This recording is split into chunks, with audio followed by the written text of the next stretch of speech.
नमस्कार दोस्तों, आप सभी लोगों का अपने अनएग्जाम अकेडमी चैनल में स्वागत है। मैं संजीव गंगवार आपका हार्दिक अभिनंदन करता हूं।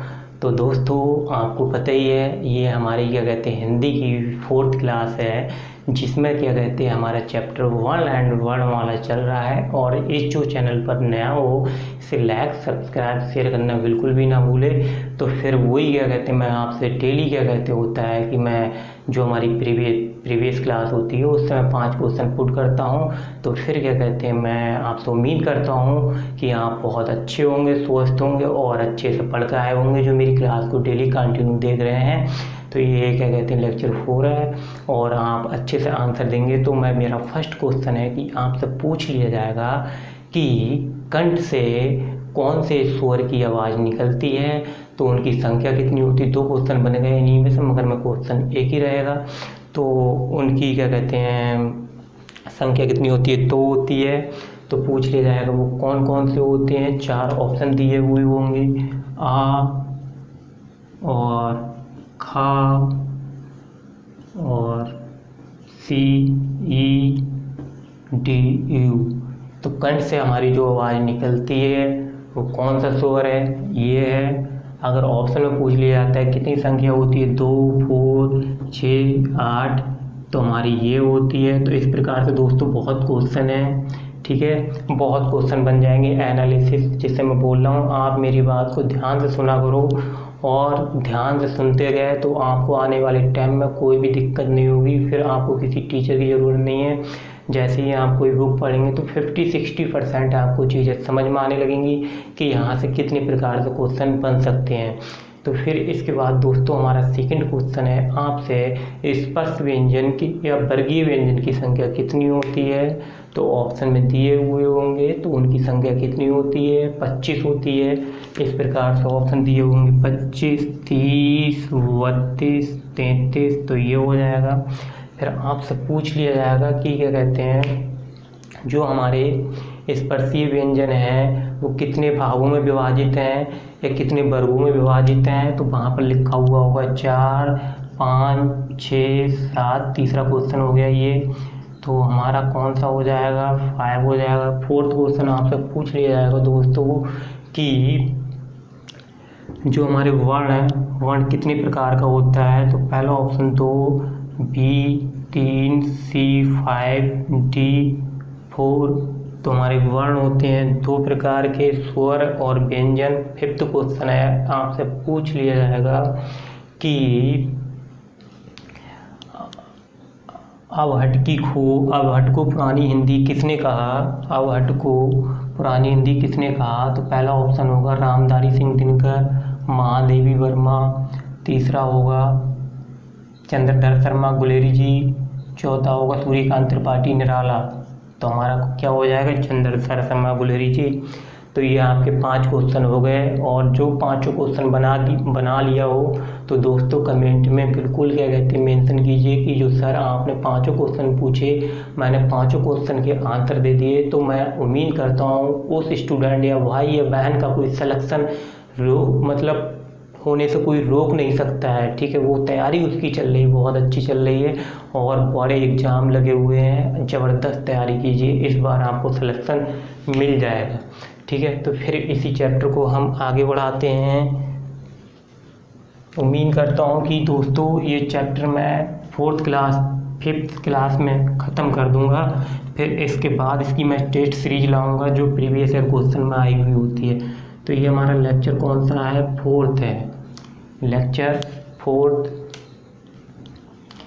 अगर ये चैप्टर आपको अच्छे से समझ में आ गया तो बहुत अच्छे से समझ में आ जाएगा। जैसे रीजनिंग के लिए रीजनिंग और मैथ के लिए आपके लिए 30 तक टेबल आने चाहिए, A to Z आना चाहिए, स्क्वायर आना चाहिए, क्यूब आना चाहिए।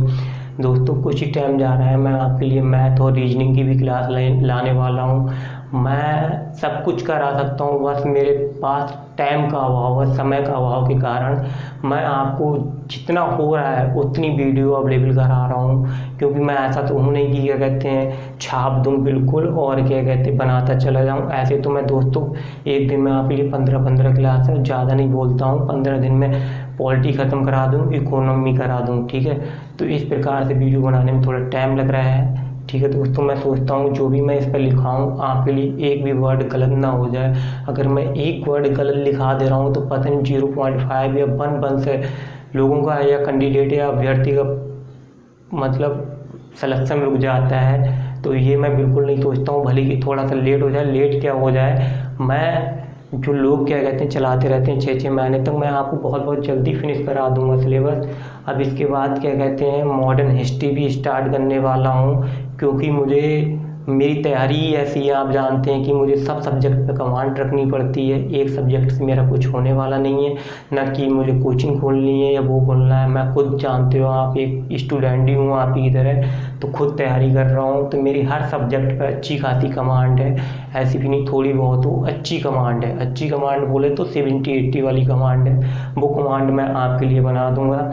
बस आप मेरे साथ रहिए और मेरे टच में बने रहिए, आपको सिलेक्शन से कोई रोक नहीं सकता है, ठीक है। फिर एक तुम्हारी स्टैटिक जीएस होती है, स्टैटिक जीएस की भी मैं क्लास लाऊंगा। स्टैटिक जीएस का मतलब होता है वो आप दिमाग में सेट कर लीजिए, उसमें कुछ समझाने लायक नहीं होता है। वहाँ से क्वेश्चन 10 से 12 क्वेश्चन तो वहीं से निकलते हैं।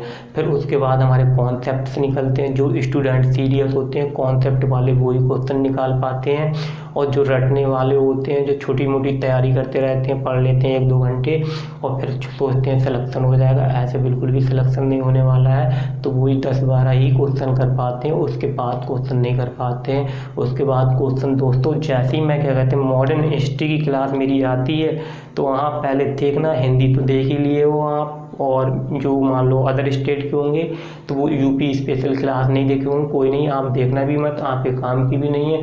बट अगर आप यूपी का एग्ज़ाम देना चाहते हैं पीसीएस का या किसी और का, तो आपको वो क्लास देखनी पड़ेगी, कंपलसरी क्लास है, क्योंकि वहाँ से अच्छे खासे क्वेश्चन बनते हैं, ठीक है। तो दोस्तों मॉडर्न हिस्ट्री भी स्टार्ट करने वाला हूँ। 2 सब्जेक्ट आपके जीएस में लेकर चलूँगा, मॉडर्न हिस्ट्री और पॉलिटी।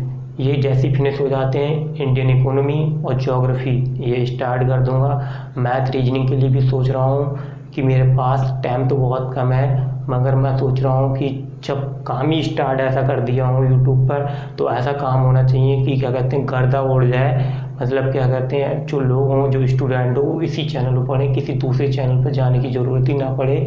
और ये पता नहीं कि क्या कहते हैं कहीं कुछ पढ़ना है कहीं कुछ पढ़ना है, क्योंकि कुछ टीचर होते हैं किसी की लैंग्वेज में प्रॉब्लम आ जाती है, किसी की लिखने की प्रॉब्लम आ जाती है कि दिखता नहीं है कि लिखने की क्या होती है लैंग्वेज, कोई अक्षर किसी प्रकार से बनाता है, ठीक है।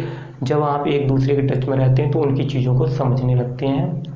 तो अब हम ज़्यादा ना इधर उधर की बातें करते हुए अपने टॉपिक पर आते हैं। तो हमारा टॉपिक चल रहा था अल्पप्राण और महाप्राण किसे बोलते हैं। तो हमारी पहली हेडिंग है अल्पप्राण, जो मैं आपको स्पर्शी व्यंजन पढ़ाया था वहाँ पर बताया था अल्पप्राण किसे बोलते हैं। तो जिन वर्णों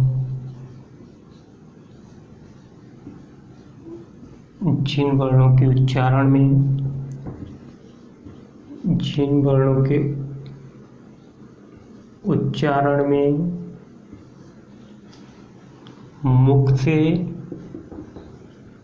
मुख कम से कम खुले, मुख कम से कम बिल्कुल बंद कर दिया जाएगा दोस्तों, सिल दिया जाएगा उसका मुंह, तो फिर वो क्या बोलेगा, मुंह कम से कम खुले, तो वो क्या कहलाता है, खुले तो वह अल्पप्राण कहलाता है। तो अल्पप्राण में आपको बताया ही था 1-3-5 लाइन वाले क्या कहलाएंगे तुम्हारे अल्पप्राण, वह अल्पप्राण कहलाएगा। एग्जाम्पल में का, चा आदि, ठीक है। फिर आपसे पूछ लिया जाएगा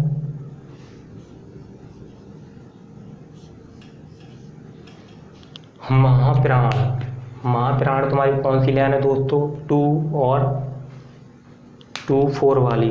महाप्राण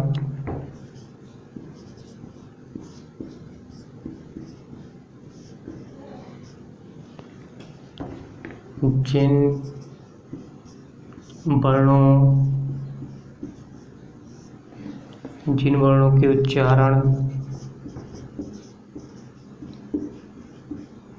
वर्णों के उच्चारण में, मुंह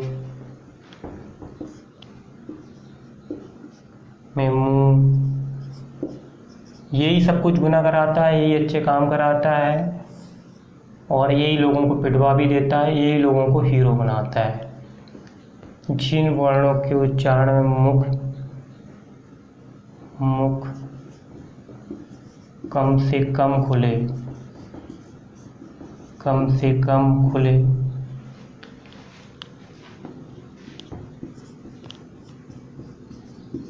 खुले, वह महाप्राण कहलाता है। प्राण। एग्जाम्पल, दूसरी लाइन वाला क्या, का, खा, चा, छा, ऐसे निकाले जाते हैं। कुछ रटना नहीं है, बस कॉन्सेप्ट समझिए। मैं कॉन्सेप्ट सिखाता हूँ, ट्रिक और ये इसका मैं बिल्कुल विरोध करता हूँ, ठीक है। तुम कोई एग्ज़ाम नहीं निकाल पाओगे इसके बगैर, ठीक है। कॉन्सेप्ट समझ में आएगा, समझा भी पाओगे, एग्ज़ाम भी निकाल पाओगे, अच्छे टीचर भी बन जाओगे, अच्छी अपने भाई बहन को भी समझा पाओगे। जो भी है कॉन्सेप्ट से करोगे, कभी कोई प्रॉब्लम नहीं आएगी। ये होगा महाप्राण। फिर मैं लिखाया था आपको अघोष और सघोष। अघोष,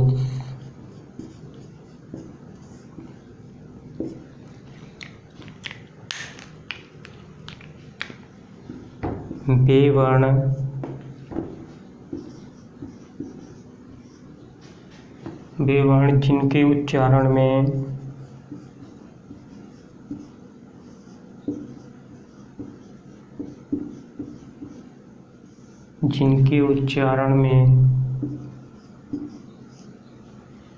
बेवर्ण, जिनके उच्चारण में इंद्रियां बताई दिया आपका, इंद्रियों का कंपन ना हो। समझ लीजिए दोस्तों, इंग्लिश मीडियम वाले स्टूडेंट होंगे उन्हें प्रॉब्लम हो जाएगी। इंद्रियां उसी को बोलते हैं जो मैं बोल रहा था, कंठ है, तालु है, ग्रंथि है, नाक है, ओठ है, जीभ है। तो जो हमारी वाइब्रेट ना करे, ठीक है, क्या ना करे, वाइब्रेट। जैसे कोई क्या कहते हैं, लड़का लड़की होती है, जैसे कंपन का मतलब समझा दे रहा हूँ। कुछ जो हिंदी मीडियम वाले स्टूडेंट होंगे वो आर्ट साइड वाले, उन्हें प्रॉब्लम आएगी। जो इंग्लिश मैथ साइंस बैकग्राउंड वाले होंगे उन्हें कोई दिक्कत नहीं होगी। इसे वाइब्रेशन बोलते हैं, वाइब्रेट करना। तो जैसे ये लड़की है, ये लड़का है, ये लड़की इस लड़के की चोरी पकड़ लेती है। ये एक दूसरे के जीवन साथी हैं, ठीक है, प्रेमिका है। तो इस लड़के के जो बोलने में कंपन हो, वाइब्रेट होने लगे, कपकपाने लगे, तो वो तुम्हारा क्या कहलाएगा, अघोष कहलाएगा, ठीक है, सघोष। ये केस तुम्हारा क्या कहते हैं, सघोष वाला है।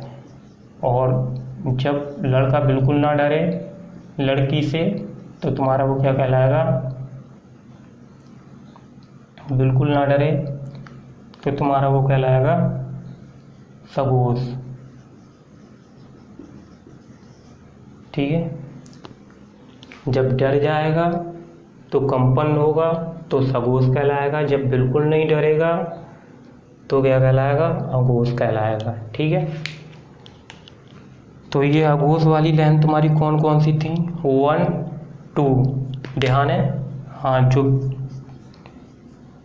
स्टूडेंट मेरे होंगे या भाई बहन प्री क्लास, छोटी क्लास, पिछली क्लास में, तो उन्हें पता है पहला का है, फिर खा है, फिर चा है, फिर टा है, आदि। ये तुम्हारे क्या है, एग्जाम्पल। फिर तुम्हारा नेक्स्ट है सघोष, घोष। कभी कंफ्यूज नहीं होना है, सघोष घोष एक ही चीज़ है।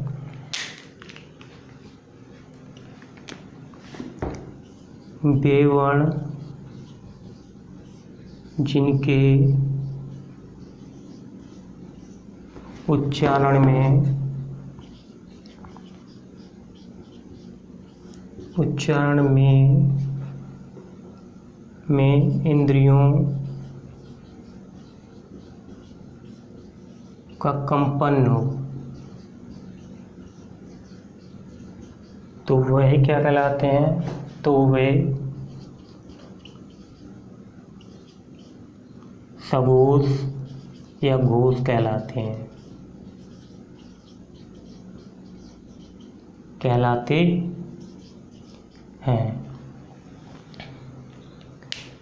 फिर इसके बाद ये कौन सी लाइन थी? 3, 4, 5 वाली निकाल दो। एग्जाम्पल का, खा, गा, घा, अणा आदि। इसीलिए ये बहुत टफ हो जाएगा। तो दोस्तों जिस प्रकार से मैं बोल रहा हूँ बिल्कुल दिमाग में सेट कर लीजिए। जैसे का, खा, गा, घा, अणा, चा, छा, जा, वहाँ, टा, ठा, ढा, डा, अणा, टा, ठा, था, दा, ना, पा, फा, वा, वहाँ, माँ। इस प्रकार से याद कर लोगे तो तुम्हें कोई फंसाने वाला नहीं है। बस आप अपनी पिछले जीवन में चले जाइए जो 3rd 2nd क्लास में थे। आपने मुझे पता है अच्छे से याद कर लिया होगा, क्योंकि उस समय ये जो एज होती है वो बिल्कुल क्या कहते हैं डाइवर्ट होने वाली नहीं होती। जो एज अभी होती है ये डाइवर्ट होने वाली होती है। तो उतने समय बच्चा अच्छे से पढ़ता है जब तक समझ नहीं पाता है क्या होता है प्रेम, क्या होती है प्रेम का।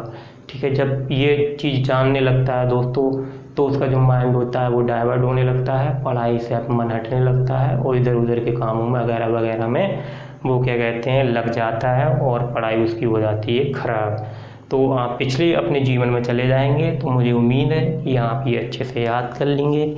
और मैं इसको रब करता हूँ, लिख लिए होंगे मुझे उम्मीद है, नहीं लिखे होंगे तो आप इसे फोर्स करके लिख लीजिए।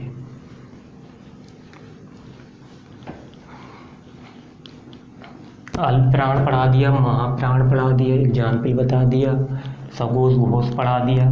फिर अब हम पढ़ते हैं स्पर्धी व्यंजन हमारा हो गया। फिर हम अंतःस्थ व्यंजन पढ़ते हैं। इनकी संख्या कितनी होती है? 4 होती है। तो वो 4 कौन कौन सी होती है अभी हम बताते हैं। फिर इसके बाद हम काकल वर्ण पढ़ेंगे। काकल वर्ण क्या होता है फिर बताता हूँ इसके बाद क्या होता है। तो हमारा अंतःस्थ व्यंजन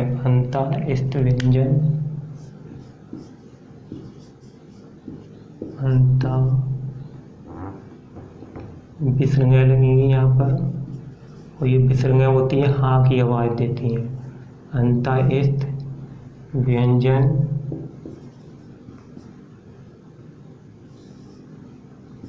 इनकी संख्या कितनी होती है? इनकी संख्या 4 होती है। ये 4 प्रकार के होते हैं। ये अंडरलाइन किया करो, जो इम्पोर्टेंट वर्ड होता है मैं उसे अंडरलाइन कर देता हूँ, आप भी कर लिया करो। ये 4 प्रकार के होते हैं। तो वो कौन कौन से होते हैं अभी हम लिख लेते हैं। ये हमारे होते हैं या, रा, ला, वा। ठीक है, तो ये जो हमारी इंद्रियां होती हैं कौन सी इंद्रिया से कौन सा बोला जाता है ये आपसे पूछ लिया जाएगा। ठीक है, तो कौन सी इंद्रियां से क्या पूछ लिया जाएगा। ये हमारा तालु से बोला जाता है। किससे बोला जाता है? तालु से बोला जाता है। ये हमारा किससे बोला जाता है? मूर्धन। ये तालु से बोला जाता है। ये मूर्धन्य, ये दंत से बोला जाता है। और ये हमारा बोला जाता है ओष्ठ से बोला जाता है, दंतोष्ठ, ये ठाय आदि आवाज़ आती है। और ये हमारा मूर्धा से बोला जाता है। मूर्धा बोला तो जबड़े वाला पीछे वाला भाग। ठीक है, आपको पता है ये तालु भी पता है, जीभ नीचे वाला, दांत तो जानते ही, दंतोष्ठ है, ये बीच में ओष्ठ को मिलाकर इन दोनों को वह बोलता है। ठीक है, अब तुमसे नेक्स्ट क्वेश्चन पूछ लिया जाएगा कि व्यंजन में अर्ध स्वर किसे बोलते हैं। तो व्यंजन में ये और ये तुम्हारी अर्ध सुअर होते हैं। तो अर्ध सुअर कैसे होते हैं इसका मैं बता दे रहा हूँ। ये देखिए ऐसे होते हैं। ये जो बनता है हमारा ई प्लस या, तो ई आ रही है इसमें आधी और या, तो ये तुम्हारा क्या बन गया या। तो ये तुम्हारा एक अर्ध सुअर हो गया, अर्ध सुअर। और दूसरा क्या हो गया तुम्हारा हुआ। हुआ क्या बनता है ऊ से, हुआ बनता है ऊ से। तो ये तुम्हारा ये अर्ध सुअर हो गया। पूछ लिया है अंतःइष्ट व्यंजन में अर्ध स्वरों की संख्या बताइए कितनी होती है। तो पूछ लिया जाए कौन कौन से होते हैं, तो क्या कहते हैं 4 ऑप्शन रख दिए जाएंगे, रा, ला, वी, सी, घा और डी, वा। तो कौन सा हो जाएगा तुम्हारा अर्ध स्वर वा वाला हो जाएगा। ठीक है, इस प्रकार से। तो अर्ध स्वर तो ये किससे मिलकर बना होता है ऊ से, और ये किससे मिलकर बना होता है या ई से। ये तुम्हारे काम आएंगे दोस्तों। शब्दकोश हमारा सेकंड चैप्टर है शब्द विच्छेद, वहाँ पर ये काम में आएंगे। इसके बाद हम हमारा नेक्स्ट पॉइंट है, नेक्स्ट पॉइंट ऊष्म व्यंजन और संघर्षी व्यंजन है। क्या है ऊष्म व्यंजन, ऊष्म और ऊष्मीय व्यंजन।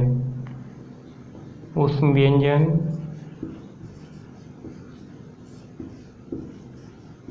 संघर्षी व्यंजन, संघर्षी व्यंजन।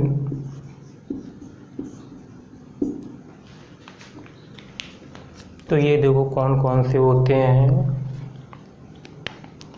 इनकी भी संख्या हमारी कितनी होती है 4 होती है। कितनी होती है इनकी संख्या 4 होती है। अंडरलाइन कर देना 4 होती है। कितनी 4। तो वो कौन कौन से होते हैं। तो दोस्तों हम छोटी क्लास में पढ़ते थे, हमें इसे बड़ा सा बोला जाता था, मगर जहाँ हम रहते थे कानपुर तो कुछ लोग नहीं जानते थे, तो इसको वो सा ही बोलते थे। बोले भाई बड़ा सा कौन सा होता है, हम इसे बीच का सा या फिर छोटा सा बोलते थे, इसे छोटा सा बोलते थे, इसे हा बोलते थे। ठीक है, तो ये हमारे 4 हो गए।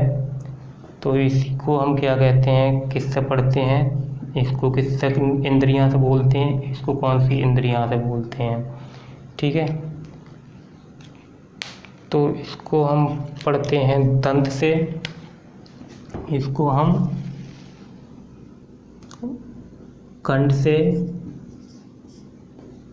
इसको हम दंत से, इसको मूर्धन्य से बोलते हैं, जबड़े से, मूर्धन्य, और इसको बोलते हैं तालु से, तालुक है। ठीक है, तो ये हमारे हो गए ऊष्म व्यंजन संघर्षी व्यंजन।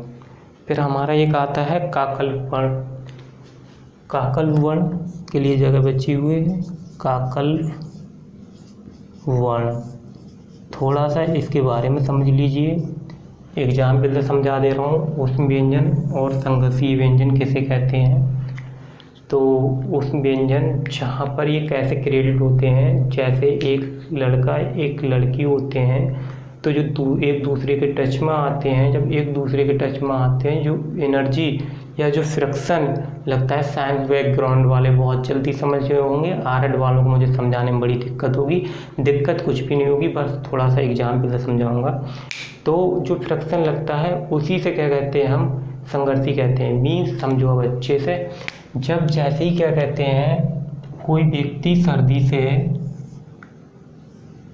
ठंड लग जाती है उसके लिए, तो देखे होंगे आप मूवी में जो उसके तलवे होते हैं रगड़ते हैं, तो जब रगड़ते हैं एक दूसरे को तो उसके फ्रिक्शन हो जाते हैं, मतलब रगड़ने से घर्षण बल लगता है। घर्षण के कारण क्या कहते हैं जो उत्पन्न होता है उसी को हम ऊष्म या संघर्षी व्यंजन, मीन्स ऊष्मा जनरेट होती है या ऊष्मा उत्पन्न होती है।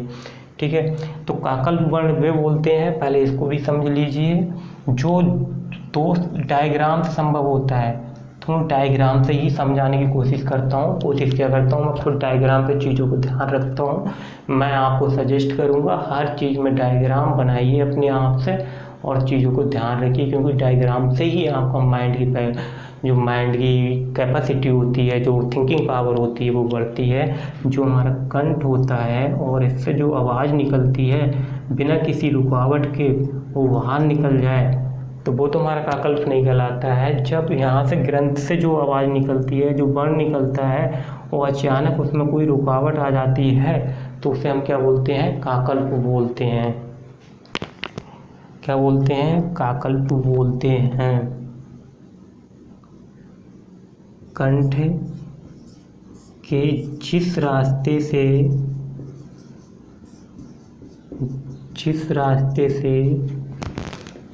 हवा आती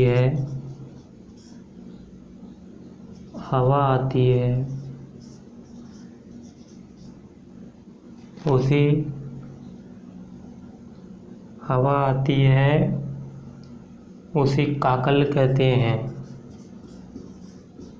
काकल कहते हैं, काकल हाहा, ठीक है। तो इसका एग्जाम्पल क्या है, आहा आहा। अब ये हो गया। फिर इसके बाद हमारा संयुक्त व्यंजन है। क्या है, संयुक्त व्यंजन। इनकी संख्या कितनी होती है, इनकी संख्या हमारी 4 होती है।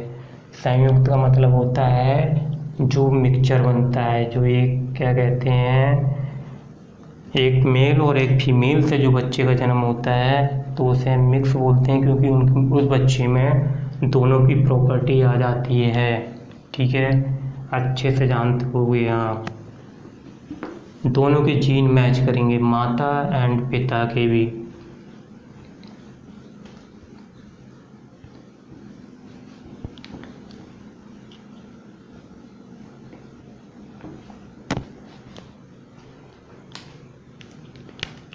नेक्स्ट हेडिंग हमारी क्या है,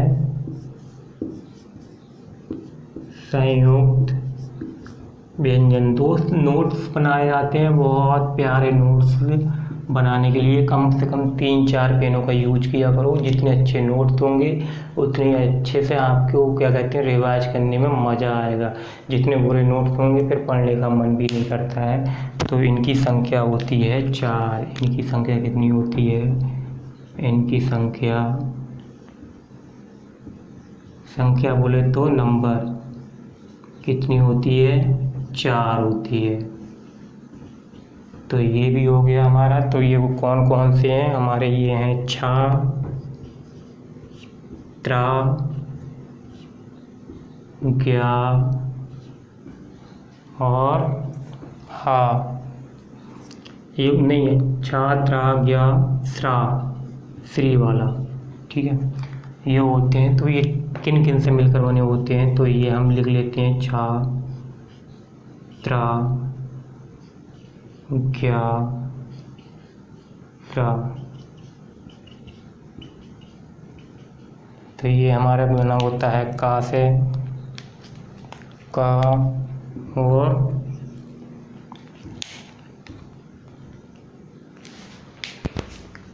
का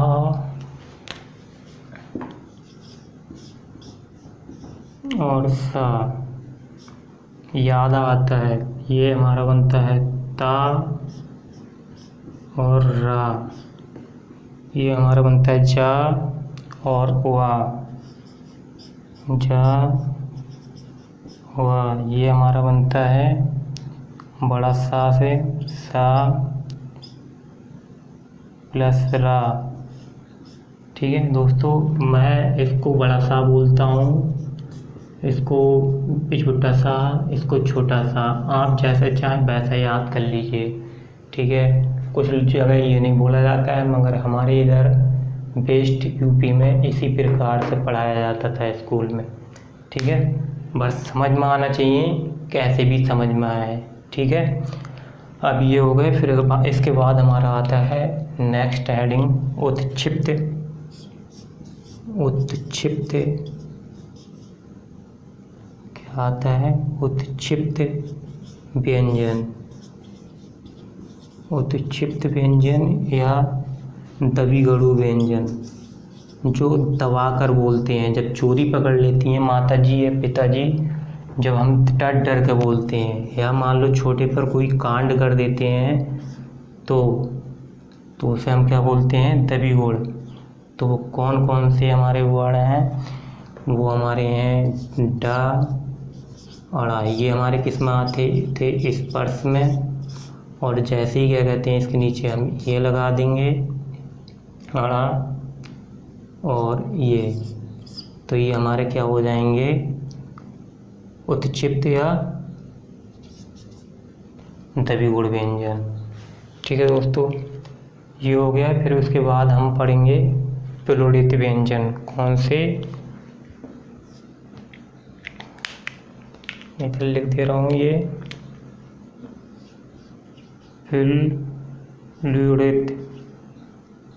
प्लुरित व्यंजन या प्रांकिपित व्यंजन या प्रांकिपित व्यंजन। इनकी संख्या कितनी होती है? इनकी संख्या, एक ऐसा वर्ण जो ध्वनि की जीभ कंपन करे। एक ऐसा वर्ण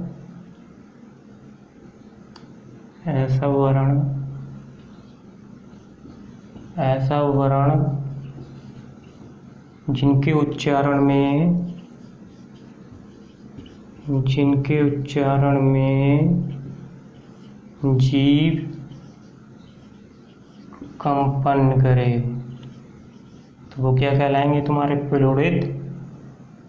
वे प्लुरित या प्रांकिपित व्यंजन कहलाएंगे। प्रांकिपित व्यंजन कहलाएंगे। तो ये हमारा कौन सा होता है? हा होता है। हा होता है।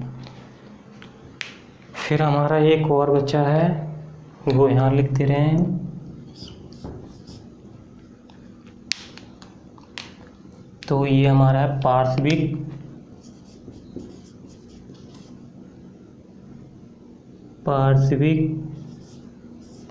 या बतस्र्त व्यंजन। क्या? बतस्र्त व्यंजन। क्या? बतस्र्त व्यंजन। तो ये सुनिए, जो मुंह होता है, जब हम बोलते हैं, कुछ लोगों के दांत नहीं होते हैं, तो बीच से आवाज़ निकले, बीच से आवाज़ आए और दोनों तरफ से हवा निकल जाए। जैसे ये हमारी जीभ है, तो यहाँ से आवाज़ आए और ये दोनों साइड से हवा निकल जाए, दोनों साइड से, तो वो क्या कहलाते हैं? हमारे पार्श्विक या बतस्र्त व्यंजन कहलाते हैं। मुंह के साइड से हवा निकलना, मुंह के साइड से हवा निकल जाना। हवा बोले तो दोनों तरफ से निकल जाना। तो वो कौन सा है तुम्हारा? पूछ लेगा पार्श्विक या बतस्र्त व्यंजन कौन सा? एग्जाम्पल में ला। ठीक है दोस्तों, ये हो गया। अब देखो, यहाँ पर तुमसे पूछ लिया जाए व्यंजनों की संख्या, क्या पूछ लिया जाए? व्यंजन की संख्या कितनी होती है? तो व्यंजन की संख्या होती है 33। कुल व्यंजनों की संख्या पूछ लिया जाए तो कितनी होती है? 35। ठीक है। पूछ लिया है कुल स्वरों की संख्या कितनी होती है? 13। खाली स्वरों की संख्या कितनी होती है? 11। लिखित स्वरों की संख्या कितनी होती है? 13। मौखिक स्वरों की संख्या कितनी होती है? 11। ठीक है। इस प्रकार से कन्फ्यूजन कभी नहीं होना है, बहुत अच्छे से पढ़ना है। फिर हम अघोष सघोष के बारे में पढ़ाते हैं। बहुत लंबा चैप्टर है और बहुत क्वेश्चन बनते हैं इससे। जिसे नहीं कॉन्सेप्ट क्लियर है तो वो क्वेश्चन नहीं निकाल पाएगा फिर दोस्तों। तो हम यहाँ पर पढ़ते हैं स्पर्श व्यंजन। स्पर्श संघर्षी व्यंजन दोनों का मिक्सचर हो गया। पहले हम संघर्षी भी पढ़ लिए और स्पर्शी। स्पर्श व्यंजन कितने थे? 25। संघर्षी कितने थे? 26। संघर्षी कितने थे? 4। स्पर्श संघर्षी व्यंजन। तो उसी से क्या कहते हैं, इन दोनों की प्रॉपर्टी मिलती है जो मैं बताया, कॉम्बिनेशन। जब एक लड़का एक लड़की से, एक लड़का और लड़की में जो कॉम्बिनेशन होता है, जब एक बच्चे का जन्म होता है तो वो क्या हो जाती है? मिश्रित प्रॉपर्टी हो जाती है। जैसे ये एक लड़का है, एक लड़की है, इससे एक बच्चा जन्म लेता है तो इसमें इसकी भी प्रॉपर्टी होगी, इसकी भी, मेल की भी प्रॉपर्टी, फीमेल, दोनों की प्रॉपर्टी आ जाएगी। प्रॉपर्टी मीन्स गुण आ जाएंगे।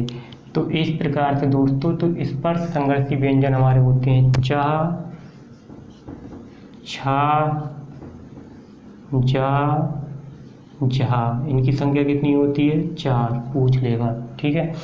फिर हम इसके बाद पढ़ते हैं मूल व्यंजनों की संख्या कितनी होती है हमारी? मूल व्यंजनों की संख्या हमारी होती है 33। मूल व्यंजनों की संख्या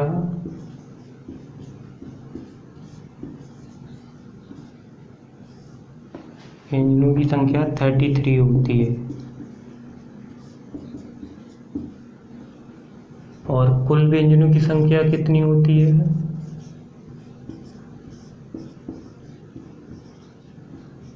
कुल व्यंजनों की संख्या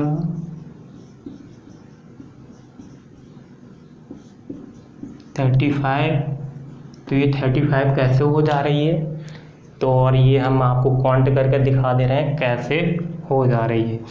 35 कैसे हो जा रही है? स्पर्श व्यंजन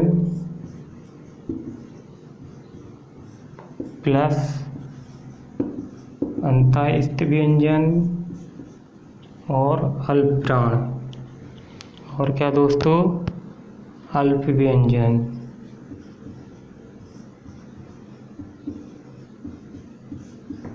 तो देखिए ये कितने हो गए हमारे? 26, 4 पढ़ाई दिया हूँ 4। तो टोटल अभी कितने हो गए हमारे? 26, 4 में 25 होते हैं। हाँ, 25, 4 29, 29 4 33। ठीक है, ये हो गए हमारे व्यंजन। मगर इसमें 2 हम उत्क्षिप्त मिला देते हैं। इसमें 2 उत्क्षिप्त मिला देते हैं। उत्क्षिप्त तो हमारे कितने हो जाते हैं? 35। ठीक है, वो उत्क्षिप्त कौन सी है आपको पता ही है।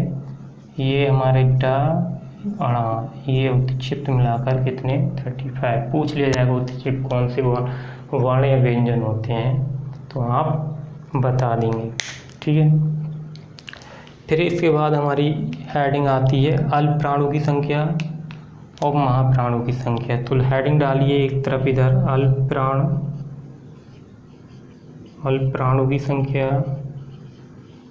कितनी होती है? अल्प प्राणों की संख्या हमारी होती है 20। और महाप्राणों की संख्या कितनी होती है? 15। लाइनिंग खींच लेना, दोनों एक साइड से लिखना, जिससे कंपेयर कर पाओगे तो अच्छे टाइम तक याद रख पाओगे। कोई भी चीज़ हो एक दूसरे की तुलना किया करो। तो महाप्राणों की संख्या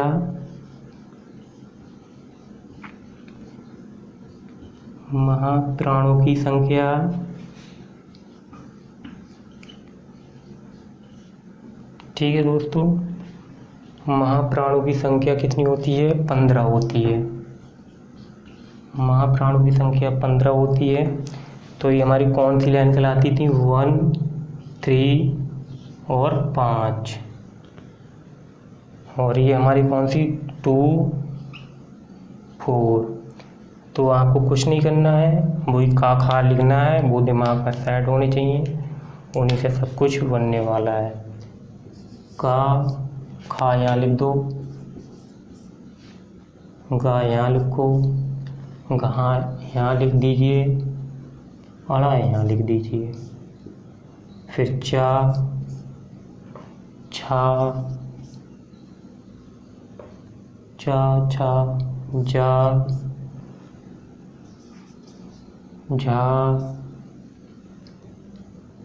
और वहाँ। फिर इसके बाद टा ठा डा अड़ा। फिर इसके बाद ता ठा धा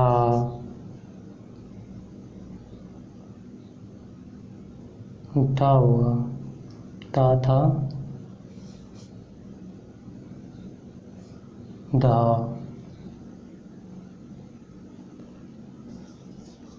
ठीक है, यहाँ पर ना पा फा वा भा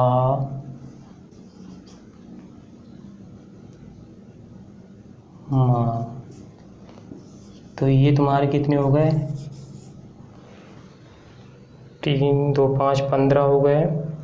तो यहाँ पर जो हमारे संयुक्त व्यंजन थे वो यहाँ पर इस प्रकार से आ जाएंगे। इधर लिख दे रहा हूँ, यार नीचे नहीं लिखूँगा, पता नहीं दिखता हो या नहीं दिखता हो। यार अल्ला हुआ, और एक तुम्हारा आ जाएगा यहाँ पर आड़ा। तो ये कितने हो गए? 3, 4 ये हो गए, 5 ये हो गए। तो टोटल कितने हो गए? 20। और ये तुम्हारे कितने हो गए? 10। तो फिर ये भी क्या कहते हैं, लेते हैं संघर्षी वाले सा और सा। कितने हो गए? 5, 5, 10 और हा। तो हमारे अभी मैं बताया था उत्क्षिप्त वाले, तो उत्क्षिप्त यहाँ पर आता है, उत्क्षेप एक यहाँ पर आता है, एक यहाँ पर आता है। तो ये कितने हो जाते हैं? 15। तो दोस्तों मैं उम्मीद करता हूँ ये क्लास आपको बहुत अच्छे से समझ में आई होगी, और आप अच्छे से नोट करना है। इसके लिए अच्छे से नोट्स बनाओ और अच्छी मेहनत करो, जिससे आपका सिलेक्शन हो जाए। जब आपका सिलेक्शन हो जाएगा तो आपके घर वाले खुश होंगे और आपका नाम होगा, आपको एक समाज में अच्छी पहचान और सम्मान मिलेगा।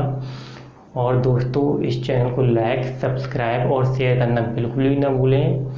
और आप इस क्लास को अपनी कंटिन्यूटी तैयारी करते रहिए, और मैं आपके लिए मॉडर्न हिस्ट्री की भी क्लास कुछ टाइम में लाने वाला हूँ। फिर उसके भी मज़े लीजिए कैसे पढ़ाया जाता है एंटरटेनमेंट करते हुए। और मैं मिलता हूँ आपसे नेक्स्ट क्लास में दोस्तों। धन्यवाद।